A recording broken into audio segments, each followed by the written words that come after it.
All right. Hello, everybody, and welcome back to the Best Listener in the Room podcast. I am Matthew Deering today. Hey, thank you, Brian. Today here with Brian Sweeney and Mr. Tyler Arson. What's up, gentlemen? What's up, buddy? Gotta say, I love that intro. Very Irish, as I said earlier. Right it is, Brian. Very Irish. As Irish as it gets. I'll be jumping right into the verse, if you don't mind. I do not mind. Should I do today's verse in an accent? I don't see why not. Tyler's like, I'm thinking about it, but I don't know how to respond in an accent. Not sure if you're sure or So you really got me stuck here. All right, here we go. I'm going to go with my regular voice. This is from the Lord himself. Proverbs 14:23. All hard work brings a profit, but mere talk leads only to poverty. All hard work brings a profit, but mere talk leads only to poverty. This is Proverbs 14:23 from the NIV Bible. All right, so that brings us to today's topic, and I'm going to start with how did we figure out what topic was for today. So yesterday, actually, this was partially a suggestion from Tyler, and then we found out that Brian was going to be coming, and so this morning I was like, "Hey, what do you want to talk about today?" You know, and we'll go through this idea. So this came up, this idea of what does it mean to be lazy, right? Tyler, you're the one that brought up the idea of slothfulness, right? Why did you want to talk about that topic? Right, because it's really easy once your basic needs are met to say I'm content. I have. Also, can we cut to you when you're talking? Oh yeah, that'd be so nice. Yeah. I'm content. I have what I need. I'm doing just fine. I don't need to go out and get anything else. And that almost relates back to like people, they think they're content. So let me ask you a question then. Does this relate to you right now? Yeah, 100%. Me too. I just want to say that. Me too. And Me as well. and I talked about this in the first in the first episode, right?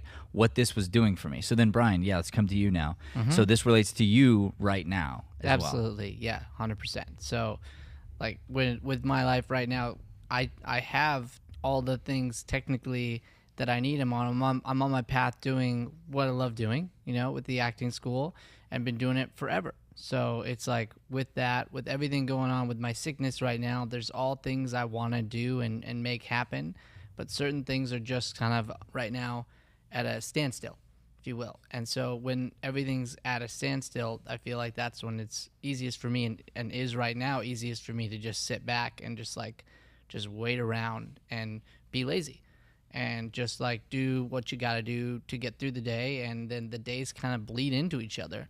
And the next thing, which is so scary, isn't that scary? So scary. It's so scary. That's what. Did you guys both watch my first episode? Absolutely, yeah.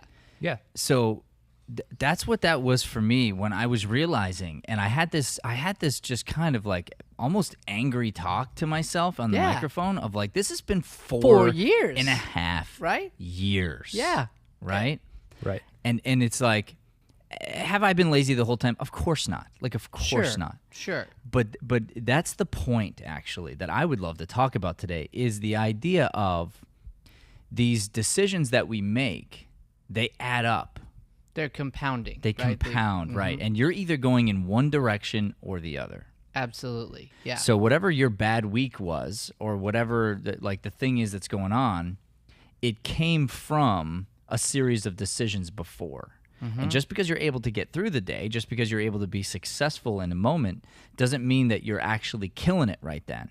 Right, yeah. And the hard part is to acknowledge it internally, because if you acknowledge it internally, you can do something about it. If you don't, then you allow your excuses to continue to trap you. Yeah, you know, what that made me think of just now was like when we were trying to get the transplant the first time and work through all that stuff and get through it. And there was a point where we were working really hard at just, regardless of whether or not it was going to work, like bettering self each day. And you said like, you know, the doctor needed me to pass the eye test. Yeah. And it's like, right now, I could not pass that eye test, you know? couldn't pass that eye test. And on some days I could, some days I couldn't, but I could not consistently pass the eye test right now, with a lot of areas of life. Yeah, let's talk about that. The eye test. So for Brian, it's life or death in this like immediate moment. I think for all of us, it's life or death. When you look in the mirror, can you pass the eye test? When you look at you in the mirror, do I pass the eye test? Because only you know what you're capable of and what you're called to do and if you're doing it or not. And the idea is this: there's always going to be an excuse. And then the problem is, the more successful you become, or the more help you get, or the more advantages that go your way, the easier it is then to take your foot off the gas. And as soon as you take your foot off the gas, you get stuck in what Tyler described. He came up with our title today, in what Tyler described as the trap of comfort. I have what I need. I have my basic essentials set, so therefore I'll just kind of go through the motions, but I'm not attacking life.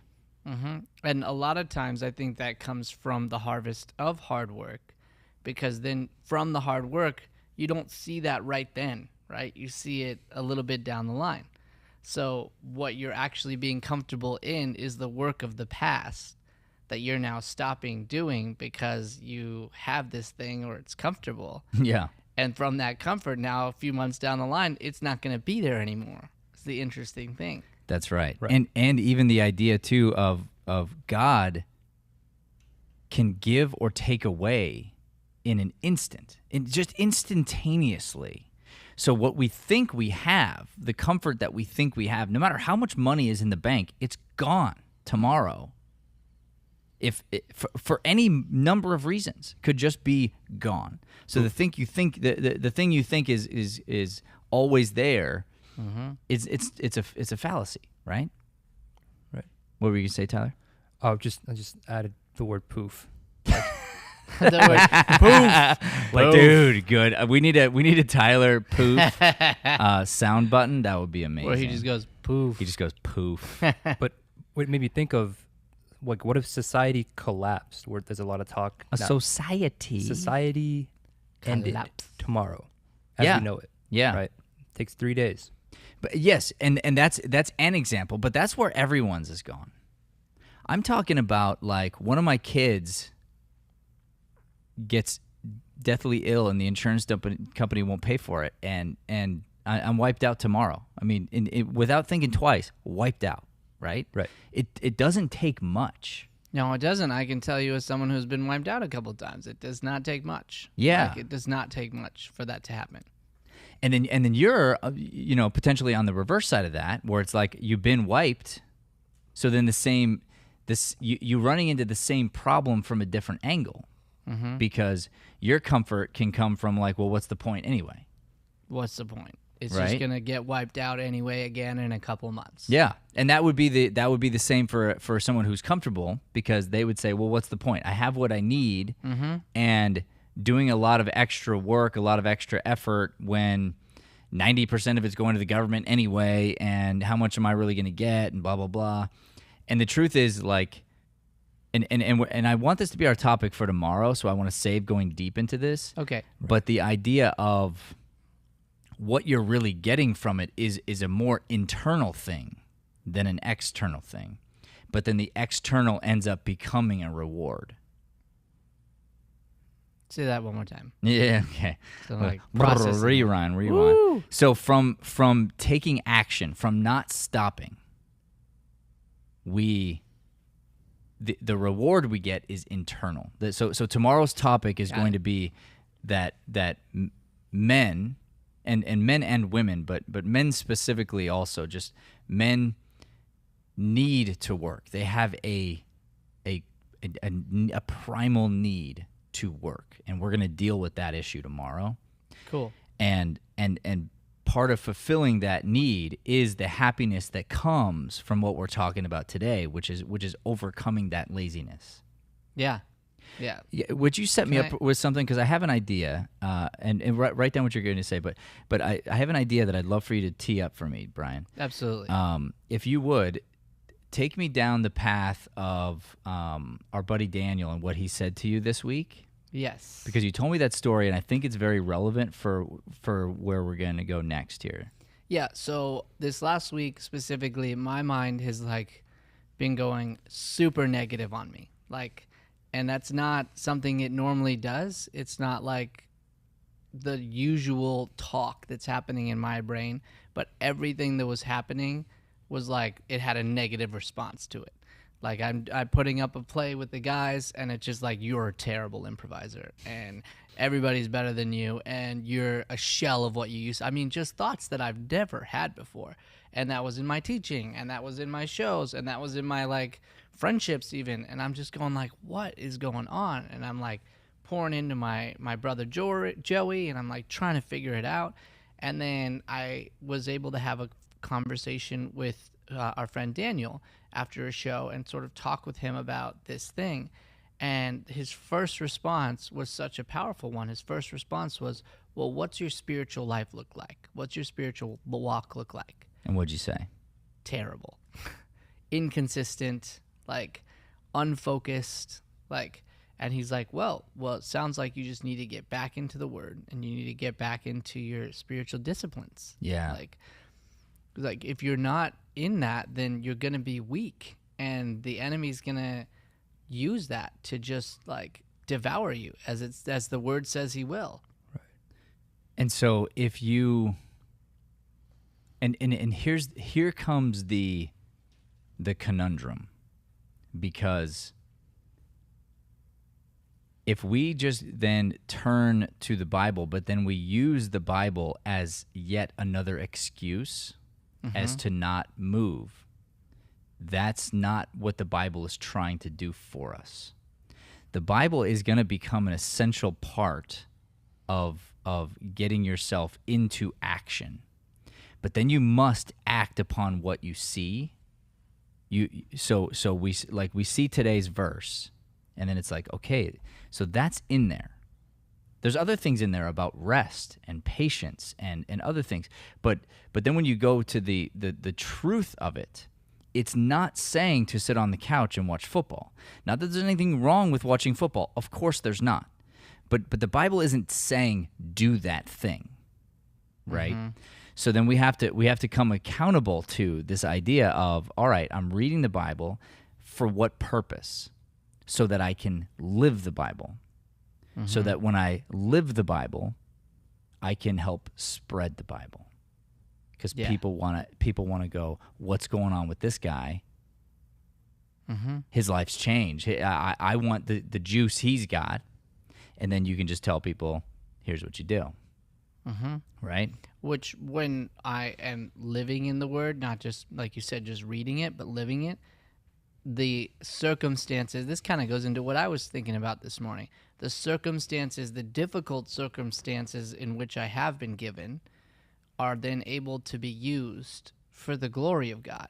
But that actually literally can't happen if I'm not first in the Word, connected to the Word, and then applying it and using it and getting out there and doing something with it.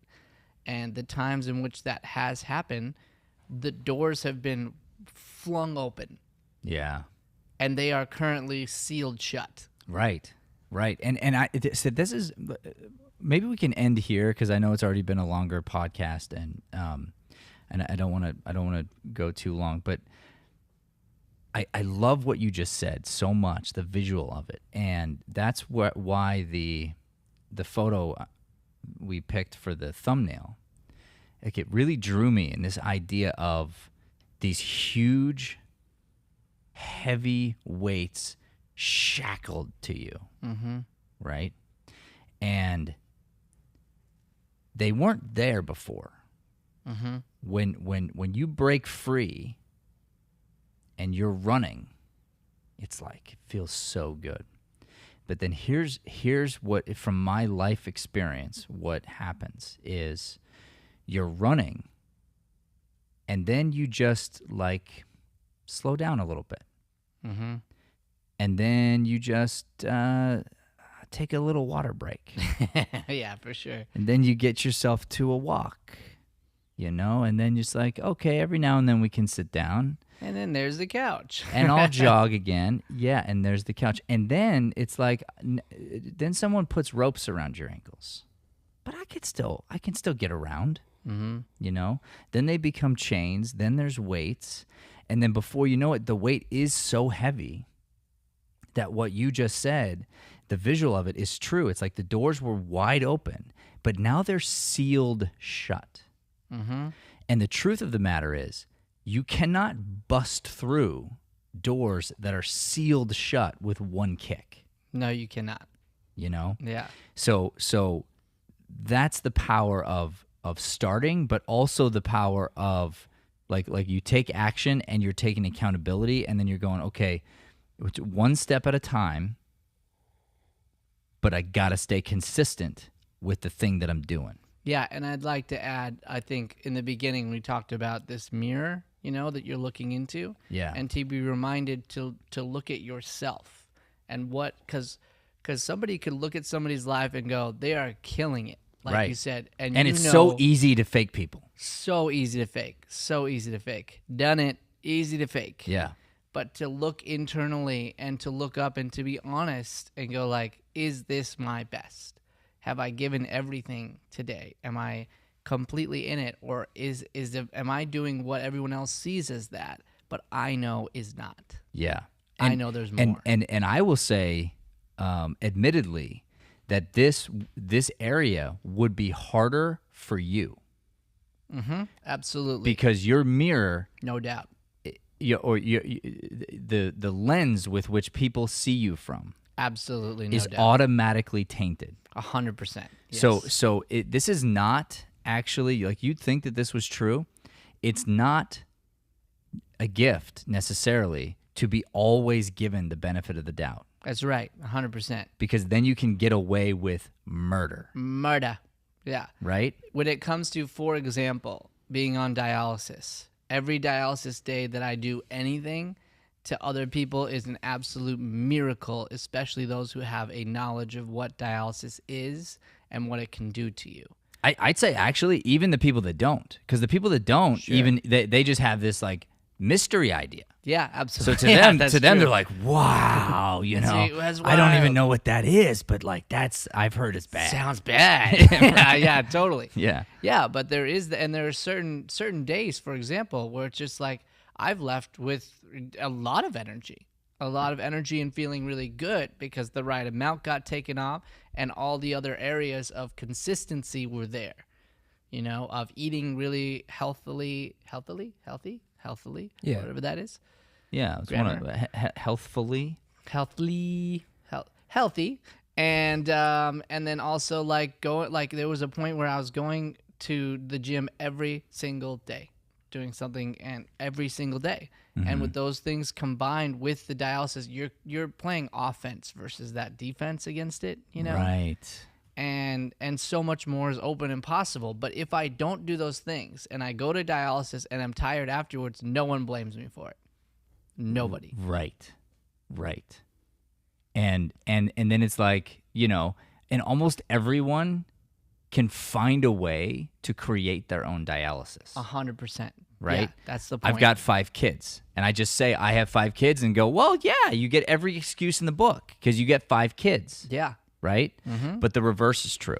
Yeah. The reverse is true because it's like you have 5 kids, so more is expected of you That's right. Yeah. because you're going to require more energy. You're on dialysis, more is expected of you. God is expecting you to do more Yes. because it's only through the miracle of what you accomplish through this that God can be lifted to the highest level through your life. 100, man. Yeah, absolutely. I'm convicted by that 100%. Beep, beep, beep, beep. Yeah, that's nice. That's You like nice. that? You're getting the buttons in order. I found that sound effect Okay. yesterday. I wanted to give Tyler a round of applause yesterday, and I couldn't find it in Like, time. I was like, I need it. I need it. Forget it. All right, so here we go.